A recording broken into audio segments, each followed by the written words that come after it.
Polling రోజు మొదలవుతే మా senior నాయకుడు 5 సార్లు ఎమ్మెల్యే, 4 సార్లు ఎమ్మెల్యే, 9, 11, 14, 19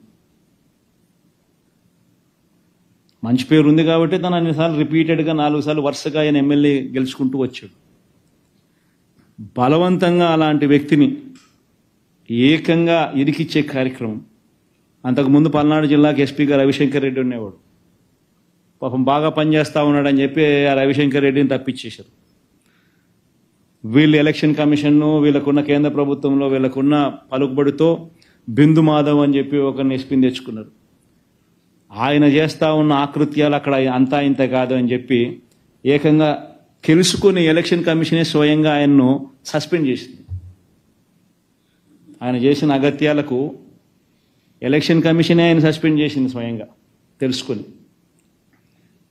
దాని తర్వాత అక్కడికి మల్లికా గర్గ్ని తీసుకొచ్చింది. ఎలక్షన్ కమిషనే నియమించింది మల్లికా గర్గ్ను.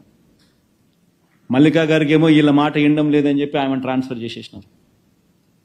చేసి అక్కడ శ్రీనివాసులు అని చెప్పి కొత్త ఎస్పీని తీసుకొచ్చారు. శ్రీనివాసులు అనే వ్యక్తి వచ్చిన 3వ రోజుకు రషీద్ అనే వ్యక్తిని దారుణంగా రోడ్డు మీదనే నరికేస్తారు. వచ్చిన 3వ రోజుకు.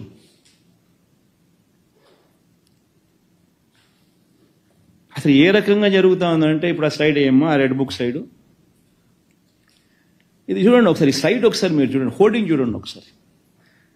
ముఖ్యమంత్రి కొడుకు మంత్రి, క్యాబినెట్లో మంత్రి ఏకంగా రెడ్ బుక్ అని చెప్పి తాను హోర్డింగ్ పెట్టి రాష్ట్ర వ్యాప్తంగా ఈ హోర్డింగ్ను పెడితే ఏం మెసేజ్ పంపిస్తా ఉన్నాం మనం పోలీసులకు?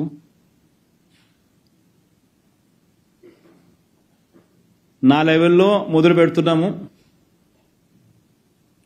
మేము హత్యలు చేస్తాము, అత్యాచారాలు చేస్తాము, ఆస్తులు ధ్వంసం చేస్తాము, గొడవలు చేస్తాము, పోలీసులు ప్రేక్షక పాత్ర వహించాల్సిందే అని చెప్పినట్టు కాదా?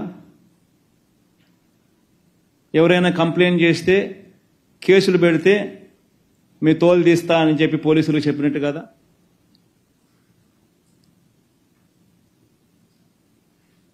ఎవరైనా కేసులు పెట్టడానికి వస్తే దొంగ కేసులు రివర్స్ వాళ్ళ మీదనే పెట్టమని చెప్పి చెప్పినట్టు కాదా?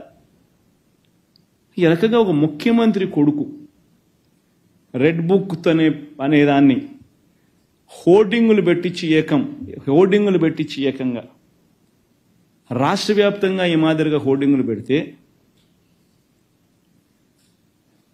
గ్రామాలలో న్యాచురల్లీ ప్రతి ఒక్కడు కూడా వాళ్ళ కక్షలు వాళ్ళ దానికి తీర్చుకునే దానికి ఏదో ఒక అవకాశం కింద తీసుకొని ప్రతి ఒక్కడు వాళ్ళ గ్రామంలో రెడ్ బుక్ వాళ్ళు తీస్తున్నారు, బయటికి తీసి వాళ్ళ పర్సనల్ స్కోర్స్ సెటిల్ చేసుకునే కార్యక్రమం చేస్తూ ఉన్నారు. సో రాష్ట్రంలో లానెస్నెస్ అనేది ఆటోమేటిక్లీ దిగజారిపోయేదానికి ఇది కారణం కాదా? ఆలోచన చేయమని చెప్పి అడుగుతాను ప్రతి ఒక్కరూ కూడా. అసలు ఎంత దారుణంగా ఉందనంటే నిజంగా ఇలా పరిస్థితి. ఒకవైపు నేను ఢిల్లీకి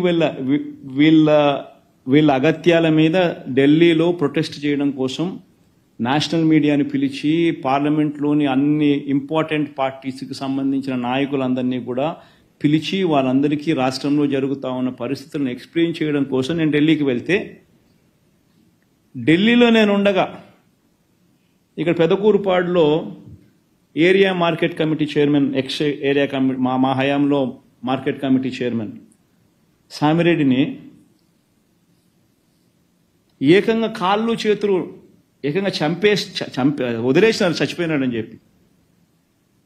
కారు ఆపి 2 కాళ్ళు 2 చేతులు ఫ్రాక్చర్డ్. మేము ఢిల్లీలో ఉండగా చనిపోయినాడని చెప్పి వదిలేస్తే ఆయన మనిషిని ఈరోజు మేము ఢిల్లీలో మరుసటి రోజు ధర్నా చేస్తూ ఉన్నాం, ఆయన సర్జరీ జరుగుతాం. ఏంది ఇది? కేవలం రాజకీయంగా వీళ్ళతో విభేదిస్తున్నాం. తప్పేముంది? మీదో పార్టీ ప్రతిపక్షం అనేది లేకుండా ఎట్టపోతుందండి? ఇది మాదిరిగా చేయడం ధర్మమేనా?